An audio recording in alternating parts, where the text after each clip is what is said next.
Hello, I want to share with you a little something I did here with this video clip from Bomber B-52. It's called Using Time Remapping with Reverse Motion. What I did was found a clip from one of the movies that was pretty easy to do and fun to do, watching an airplane fly backwards, and set it up to where I can make this do the reverse motion mapping here in a little bit.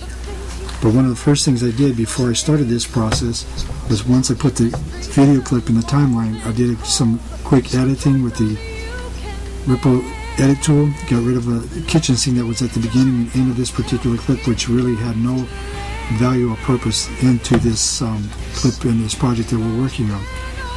Once you get your editing out of the way, then you can proceed on with your next step. And among those next steps that you're going to have to do is set up your key elements on here. But before you get to the key elements, one of the things you have to do is you right click on the video clip anywhere on the video clip, and then come down and find where it says time remapping, and from there click speed. Once you have that, it's going to be at the top of the video clip, and then you can start doing your key element inputs and anchor points to where you can do this.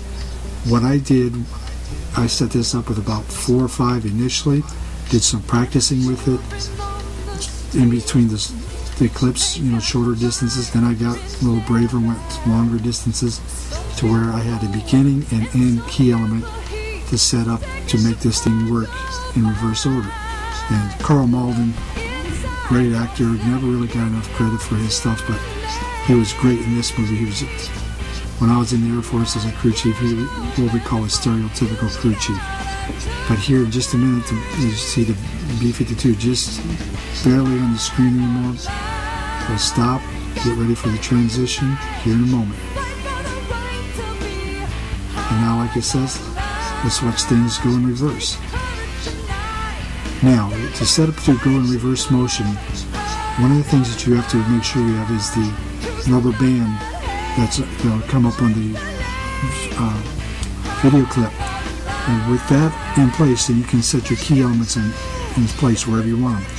Like I said, I started with 4 or 5, and then I whittled it down to 2. One at the beginning, one at the end. You hit the control or the command key with the mouse key clicked, and then you move to the right. And once you go all the way to the right, where the counter and the timeline goes all the way back down to zeros across the board, then you can stop, let go of the command key or control key and the mouse key, and you're right there at the beginning. The next thing you want to do is run the clip, make sure that it's what you want it to look like, and if it is, then you got a little bit more editing to do here, because this reverse timeline will actually have part of the original clip at the beginning, at the end. So all you have to do again is use the Ripple edit tool, remove those pieces of the clip at the beginning and end, and then if you want, put the original clip all the way back in the front with the transition or whatever, or nothing at all, and just watch the clip in reverse. To know if you have it right, once you do this with the key elements, dragging them and moving them, you will get some arrows that are pointing from right to left on the video clip in the timeline. And if you have that, you've got everything you need to make this video clip run into reverse. It's an easy process, it's a fun process, but it can be time consuming. It just takes a little bit of practice, so give it some time, be patient with it, try a couple of small parts of it first, and then once you get brave, you can stretch it out and do what you need. Again, hit F1, key elements, or Adobe CS4 Classroom in a Book Premiere Pro. Thanks.